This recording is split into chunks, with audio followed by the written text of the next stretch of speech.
Hello darlings, long time no see. I've been very busy setting up my new room, which I'm filming in now, and today I'm going to be doing a girly glam makeup look.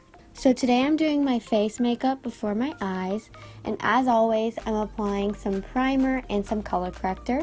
So I'm using the Loreal Spackle Hydrating Primer and the Kokie Cosmetics Be Bright Concealer in Peach, as well as the Urban Decay Naked Skin Corrector in Lavender. For foundation, I'm using the Estée Lauder Double Wear Foundation, which has become one of my favorites. As you can see here while I'm applying it, it goes on so smoothly, even on my dry skin, and provides really nice coverage as well.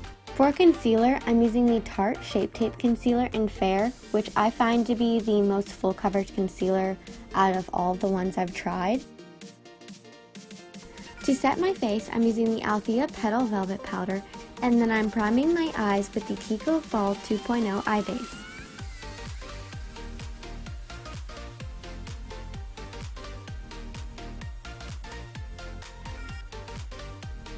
For contour, I'm using the Too Faced Chocolate Soleil Matte Bronzer in Medium Deep, and then I'm just cleaning up the contour around my nose, and I'm cutting the contour on my cheekbones with the Althea Petal Velvet Powder.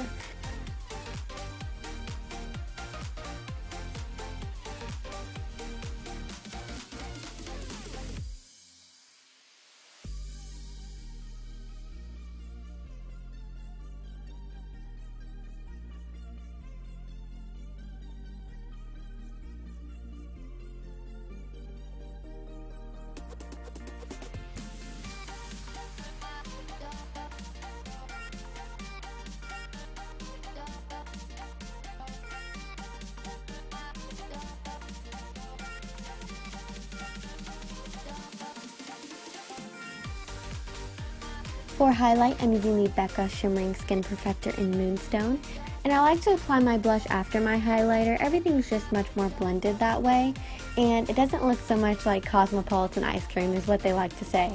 So for blush, I'm using the Finding Ferdinand Custom Rosé palette in the shade No Regrets. Before starting my brows, I always like to brush them out so that they'll lay nicer and I can really get a good idea of how they're naturally shaped and how I want to shape them myself. To fill them in, I'm using the Anastasia Beverly Hills Brow Wiz in dark brown, and then I'm setting them with the Chella Beauty Eyebrow Defining Gel.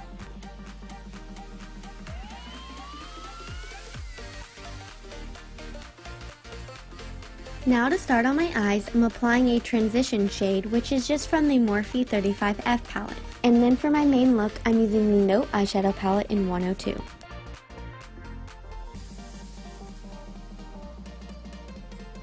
There are 5 shades in this palette, and I'll be applying the 4th shade, which is pink, to my crease.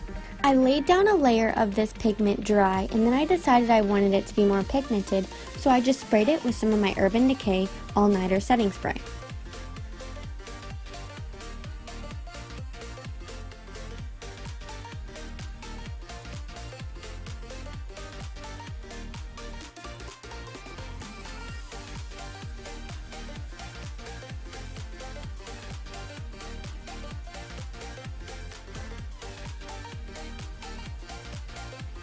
Once I'm done applying the pink shade, I'm just taking the brush without any additional product that I used to apply the transition shade, and I'm just blending out that top area using circular sweeping motions.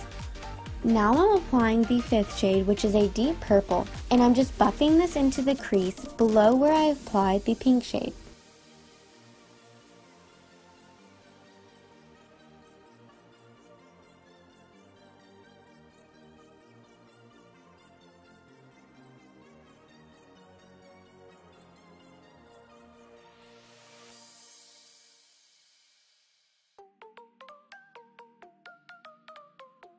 So since I'm planning on creating a half cut crease, I'm making sure that product goes onto the inner 3/4 of my eye as well, so that there is a high contrast between light and dark for when I cut the crease.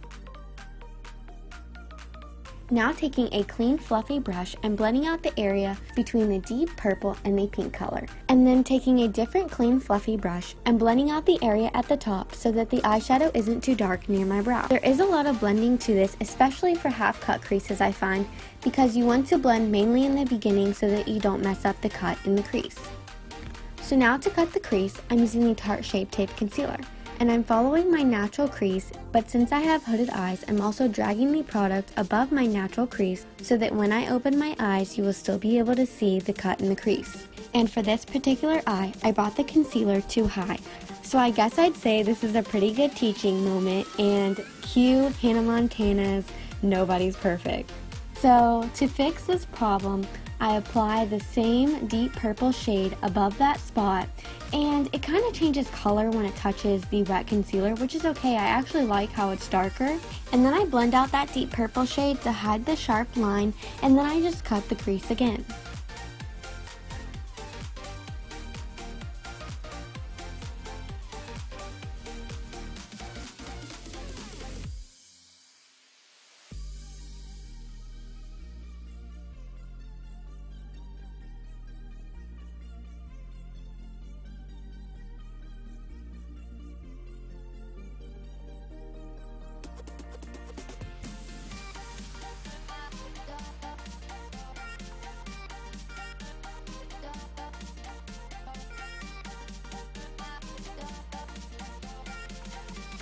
Once I like where I've placed the concealer, I'm applying more of the deep purple shade onto the outer V and also right above where I've cut the crease, but making sure not to blend so that I don't mess up the sharp line I've created.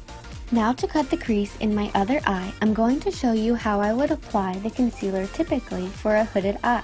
I'm placing the concealer onto my eyelid, or basically where the natural crease for a hooded eye would be, and then I'm looking upwards.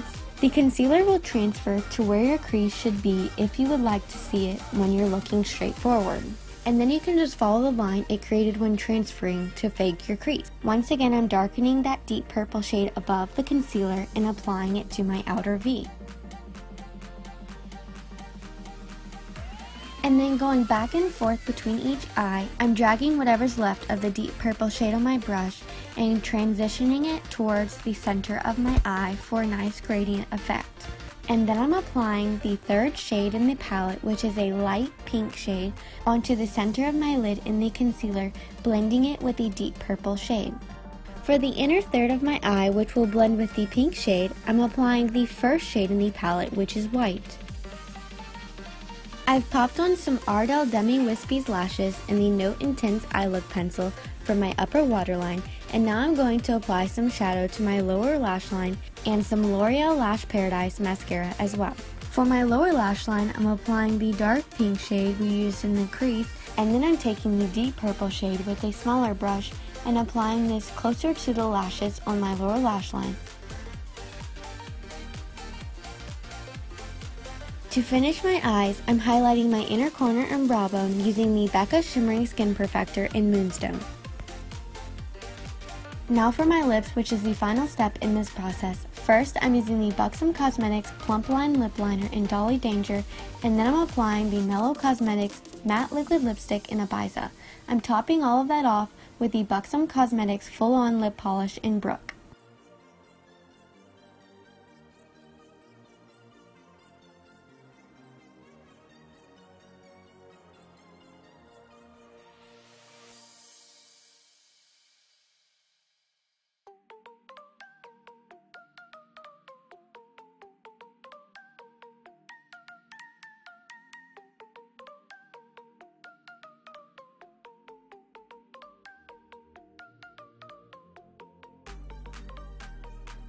And that's the finished Girly Glam look. I hope you guys enjoyed this look as much as I did, and I hope you'll give this video a thumbs up if you can appreciate my new filming area as well. Thanks so much for watching. See you next time.